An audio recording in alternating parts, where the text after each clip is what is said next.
வணக்கம்.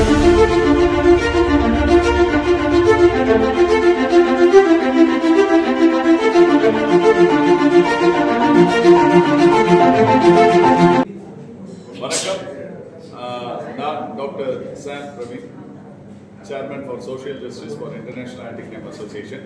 இந்த நேரத்தில் பத்திரிகையாளர் மன்றத்தில் நான் லிசியா என்கிற பெண்மணி பல ஆண்களை ஏமாற்றி லவ் பண்றேன்னு சொல்லி லவ் ட்ராப்ல உள்ள வச்சு அவர்கள் மீதே போலீஸ்ல வச்சு தனக்கு உதவியாக போலீஸ்ல இருக்கிற ஒரு ஆய்வாளர் மோகன்தாஸ் அவருடைய பெயரை பயன்படுத்தி அவருடைய இன்ஃப்ளூயன்ஸை பயன்படுத்தி நபர்களை மிரட்டி காவல் நிலையத்தில் வைத்து மிரட்டி 5 லட்சம் 6 லட்சம் 10 லட்சம்னு சொல்லி பேரம் பேசி காசு கொடுக்கிறது.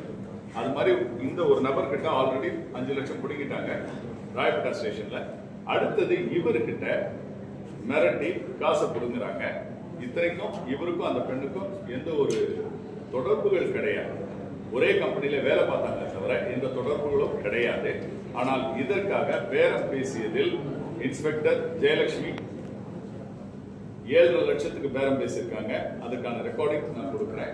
அதே போல இவரை ஒரு வாரத்துக்கு முன்னாடி சேலையூர் ஏசி கிறிஸ்டியன் ஜெயசிலி அவர்கள் இவர் கை உடைஞ்சிருக்கு இருந்தாலும் கட்டை அவுக்க சொல்லி கையை முறுக்கி கழுத்து பிடிச்சு கீழே தள்ளி அவருடைய தாயாரையும் அசிங்கமான வார்த்தைகள்ல பேசி சித்திரவதை செய்திருக்கார். என்கவுண்டர் பண்ணிடுவேன்னு சொல்லி மிரட்டியிருக்காரு. மெயினா எதுக்குன்னா 10 மணிக்கு அடுத்த நாள் காலையில தாலி கட்டினா உன்னை கொண்டு போடுவேன்னு சொல்லி இல்ல எஃப்ஐஆர் போட்டு உன் குடும்பத்தை நாசம் பண்ணுவேன்னு சொல்லி மிரட்டியிருக்காரு. அது ரிலேட்டடாகவும் கமிஷனரை சந்தித்தோம். தாம்பரம் கமிஷனர் உடனடியாக நடவடிக்கை எடுத்து டிசியை பார்க்க சொன்னாரு. பள்ளிக்கரணை டிசியை பார்க்க போனப்ப அவரை சந்திக்க விடாமல் தடுத்த டிசியுடைய அட்மின் எஸ்ஐ திரு புகழேந்தி அவர்கள் இந்த கம்ப்ளைண்ட்டை திருப்பி நான் ஏசி கிட்டே அனுப்பிச்சிட்டேன். WPSK போங்க, ஆலுமன் போலீஸ் ஸ்டேஷனுக்கு சிட்லபாக்கத்துக்கு போங்கன்னு சொல்லி எங்களை டைவர்ட் பண்ணி அலக்கழிச்சு இந்த பையனை இப்ப வரைக்கும் இவனையும் இவனுடைய குடும்பத்தாரையும் போலீஸ் காவல்துறையில் வைத்து மிரட்டி பணம் மட்டுமே குறிக்கோளாக வைத்துக் கொண்டு பணத்தை கொடுத்தா கேஸ் போடாம க்ளோஸ் பண்ணுவோம் அப்படின்னு நாங்க கொடுத்த கம்ப்ளைண்ட்டுக்கு ஒரு CSR கொடுக்க மாட்டாங்க. கமிஷனர் கையெழுத்து போட்டு ஃபார்வர்ட் பண்ணியிருக்காரு. அதுக்கு ஒரு FIR ஃபைல் பண்ணல. ஆனால் சம்பந்தமே இல்லாம ராயப்பேட்டாவில் இருக்கும் பெண் சிட்லபாக்கத்தில் போய் கம்ப்ளைண்ட் கொடுத்ததை கையில வச்சுக்கிட்டு காசு பார்க்கும் எண்ணத்தோடு காவல்துறை வேலை செய்து கொண்டிருக்கிறது. இதை தொழிலாக செய்யும் இந்த பெண் மீது கடுமையான நடவடிக்கையும், அது மட்டும் இல்லாமல் இந்த பையனை 3 தடவை கொலை முயற்சி செய்திருக்காங்க. பூந்து அசால்ட் பண்ணிருக்காங்க.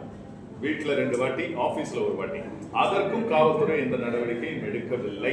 100 கால் பண்ணி கால் ரெக்கார்ட்ஸ் நம்பர்ஸ் எல்லாமே ஆனாலும் செய்யாமல் இந்த பையனிடம் பணத்தை மட்டுமே பறிக்கும் எண்ணத்தோடு காவல்துறை அதிகாரிகளும் அந்த பெண்ணும் அவளுடைய தாயாரும் அவள் கூட இருக்கும் ரவுடி கும்பலும் ராயப்பேட்டாவை சேர்ந்த சில ரவுடிகளை வைத்துக் கொண்டே இந்த தொழிலை செய்து கொண்டிருக்கும் அந்த பெண் மீது கடுமையான நடவடிக்கை எடுக்கும். காவல்துறையினர் மீது, இதில் ஒழுங்கற்ற முறையில் செயல்பட்டுக் கொண்டிருக்கும் காவல்துறை அதிகாரிகளின் மீது இரக்கம் காட்டவே கூடாது. உண்மையா தொழிலுக்கு விரோதமாக லா அண்ட் ஆர்டரை டோட்டலா ஸ்பாயில் பண்ணிட்டு இருக்கிற இந்த காவல்துறை அதிகாரிகள் மீது வன்மையான கடுமையான நடவடிக்கை எடுக்க வேண்டும் என்று அன்புடன் கேட்டுக்கொள்கிறேன். இத்தனை கேசஸ் நான் என்கவுண்டர் பண்ணிருக்கேன். அவர் பண்ணிருக்கிறார் இல்லன்னு சொல்லல. இந்த பீகார் பர்சன்ஸ் 4 பேரை சுட்டாங்க துறைப்பாக்கம் லிமிட்ல. அப்ப அதை இன்ன வரைக்கும் வச்சுக்கிட்டு வர போறவங்க எல்லாம் என்கவுண்டர்ல போட்டுருவேன் பயமுறுத்திட்டு இருக்காங்களே தவிர இவனையும் அதே மாதிரி பயமுறுத்தி நீ அந்த பொண்ணை திங்கட்கிழமை காலையில 10 மணிக்கு நீ தாலி கட்டலன்னா உன்னை என்கவுண்டர்ல போட்டுருவேன், இல்ல FIR போட்டு உன் குடும்பத்தையே காலி பண்ணிடுவேன்னு சொல்லி மிரட்டினதும் இருக்கிறது. உண்மையா மிரட்டியிருக்காரு. அந்த இடத்துல அட்வொகேட்ல உள்ள விடல. அதுக்கப்புறம் நாங்கள் அந்த இடத்துக்கு சென்று பையனை ரெஸ்கியூ பண்ணி எடுத்துட்டு போய் அடுத்த நாளே தாம்பரம் ஆணையாளரை சந்தித்தோம். திருவாளர் அபின் டி மோடாக் IPS. உண்மையா சொல்லணும்னா காவல்துறையில அருமையான ஒரு commission. He is the best person I ever met. உடனே இந்த கம்ப்ளைண்ட்டை ஆராய்ந்து இமிடியேட்டா டிசியை பார்க்கணும் அப்படின்னு சொல்லி நீங்க உடனே டிசியை போய் பாருங்கன்னு சொல்லி டிசி கிட்ட டைரக்ட் பண்ணாரு. அவர் பர்சனலா சைன் பண்ணாரு. ஆனால் ஒரே ஒரு பிரச்சனை என்னன்னா டிசி பார்க்க சொல்லி கமிஷனர் சொல்லிட்டா ரொம்ப சந்தோஷம். அவருடைய நேர்மையான ஒரு விசாரணை எங்களுக்கு மிகவும் சாட்டிஸ்ஃபைடா இருந்தது. அந்த நம்பிக்கையில டிசி கிட்ட போனோம். ஆனா டிசி கிட்ட போன பிறகு தான் தெரியுது அங்கதான் மெயின் பாயிண்டே இருக்கு. டிசி அருமையான மனிதர், டிசி நான் குறை சொல்லல. ஆனா டிசியை சந்திக்க விடாமல் சாமியை தரிசிக்கணும்னா பூசாரி வர கொடுக்காதுன்னு வைங்க, அந்த மாதிரி ஒரு பிரச்சனை. டிசியோட ஆபீஸ்ல டிசியோடைய அட்மின் எஸ்ஐ திரு புகழேந்தி அவர்கள் எங்களை டிசியை சந்திக்கவே விடல. நாங்க பேப்பர் அனுப்பிச்சிட்டேன், ஃபர்ஸ்ட் கமிஷன் ஆபீஸ்ல பேப்பர் வரல, அங்க போன் பண்ணி கமிஷனர் ஆபீஸ்ல இருந்து பேசின உடனே வந்துருச்சு. நான் பேப்பரை ஏசி கிட்ட அனுப்பிச்சிட்டேன். ஏசி தான் மெயின் குற்றவாளியே, அவர் தான் அடிச்சதை நோக்கி தான் நாங்க போனது. அவர்கிட்டே திருப்பி அனுப்பிச்சா எப்படின்னு நான் கேட்டேன். இல்ல நீங்க இன்னொரு கம்ப்ளைண்ட் கொடுங்க, டிசி கிட்ட கொடுக்குறேன்னு சொல்லிட்டு டிசி கிட்ட போய் காட்டிட்டு கையில் வாங்கிட்டு நான் டிசியை பார்க்கணும்னு சொல்றோம். அப்படியோ டிசி உங்களை பார்க்க மாட்டாங்க. நான் தான் கேட்டேன், எப்ப நீங்க பப்ளிக் சர்வெண்ட் தானே, எங்களுக்கு ஒரு பிரச்சனை, நாங்க டிசி தான் பார்க்கணும் அப்படின்னு கேட்டேன். இருந்தாலும் அவர் எங்களை அலோவ் பண்ணவில்லை. இன்னொரு விஷயம், எனக்கு ஒரே ஒரு டவுட், அவர் டிசியா இல்லைன்னா உள்ள உட்கார்ந்துருக்கவர் கோயல் சார் டிசியா? அவர் நல்ல மனுஷன் தான், இல்லைன்னு சொல்ல. பட் இவரோட ஆபீஸ்ல பார்க்கும்போது இவர் தான் டிசி மாதிரி ஆக்ட் பண்ணிட்டு இருக்காரு. எங்களை பார்க்க விடாம அங்கிருந்து திருப்பி எங்களை சேலையூர் காவல் நிலையத்துக்கு அனுப்பிச்சாரு. ஏசி ஆபீஸ் வந்தோம், அங்கிருந்து எங்களை திருப்பி என்ன பண்ணாங்க, சிட்லப்பாக்கம் ஆலுமன் போலீஸ் ஸ்டேஷனுக்கு அனுப்பிச்சாங்க. அங்க உண்மையாவே சொல்றேன், ஏடிஜிபி லா அண்ட் ஆர்டர் திருவாளர் மதிப்பிற்குரிய டேவிட்சன் ஆசீர்வாதம் ஐபிஎஸ் அவர்கள் சொன்னது மரியாதையோடு எல்லாரையும் நடத்த வேண்டும் என்று உத்தரவு போட்டிருந்தார். உண்மையா சொல்ற அந்த உத்தரவு இந்த இன்ஸ்பெக்டர் காதுல விழுந்துதான் தெரியல, இல்ல விழுந்தும் விழாத மாதிரி இருக்காங்களான்னு தெரியல. இருக்கிறதுலே தரக்குறைவான வார்த்தைகள்ல தான் பேசிட்டு இருக்கிறாங்க. நாங்க இத்தனைக்கு எவிடன்ஸ் எல்லாத்தையும் கொடுக்கிறோம். we got official records. அந்த பெண்மணி என்ன பண்ணுவான்ற வரைக்கும் மொத்த அபிஷியல் ரெக்கார்ட்ஸ் கிளியரான விட்னஸ் கையில வச்சிட்டு இருக்கேன். அந்த முன்னாடி அஃபெக்ட் ஆன பையனை நிர்வாணமா வீடியோ எடுத்து இப்ப வரைக்கும் மிரட்டிட்டு இருக்காங்க. அந்த பையனோட ஸ்டேட்மெண்ட்டை கையில வச்சிட்டு இருக்கேன், கொடுக்குறேன், ரெடியா இருக்கேன், இந்தாங்க மேடம் இதை கேளுங்கன்றோம். But they never accept. நான் இன்னொன்னு சொன்னேன், சரி அப்படிதான் பண்ண போறீங்க, நீங்க அந்த கம்ப்ளைண்ட்க்கு எஃப்ஐஆர் போடுங்க, என் கம்ப்ளைண்ட்க்கு எஃப்ஐஆர் போடுங்க, போய் கோர்ட்ல பாத்துக்கலாம்னு சொன்னோம். ஆனால் அதையும் அவர்கள் ஒத்துக்கவில்லை. நான் அவனுக்கு மட்டும்தான், அந்த பொண்ணுக்கு மட்டும்தான் எஃப்ஐஆர் போடுவேன், இவனை பிடிச்சி உள்ள போடுவேன் அப்படின்றாங்க. நான் என்ன சொன்னேன், நியாயமா விசாரிச்சா சந்தோஷம், இல்லைன்னா விடுங்க, நாங்க பத்திரிகையாளர் மன்றத்தையும் கோர்ட்டையும் நாங்க சந்திக்கிறோம், நாங்க அங்க போய் நியாயத்தை தேடிக்கிறோம் சொன்னோம். அப்போவும் அந்த அம்மா எங்க கிட்ட பகிரங்கமா சொல்லுது, நீங்க இந்த மாதிரி கோஆபரேட் பண்ணலன்னா நான் எஃப்ஐஆர் போட்டுருவேன், நீங்க கோர்ட்ல இல்ல இந்த பையனை அரெஸ்ட் பண்ணி உள்ள போட்டுட்டு அதுக்கப்புறம் நீங்க கோர்ட்ல போய் ஜாமீன் எடுத்துக்கோங்க எங்களை மிரட்டுறாங்க. நான் அதான் பார்த்தேன், ரைட் ஓகே சந்தோஷம்.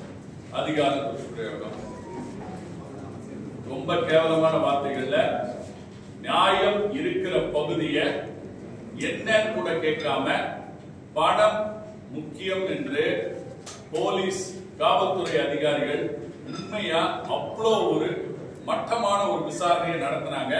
அதை விட முக்கியமா இன்னொரு பாயிண்ட் என்னன்னா, this has to be, இந்த பிரச்சனைகள் வந்து ராயப்பேட்டா காவல் சரகத்துக்கு உட்பட்டது அப்படின்னா ராயப்பேட்டா காவல் நிலையத்துல கொடுத்துருக்கணும், அங்க கொடுக்கல.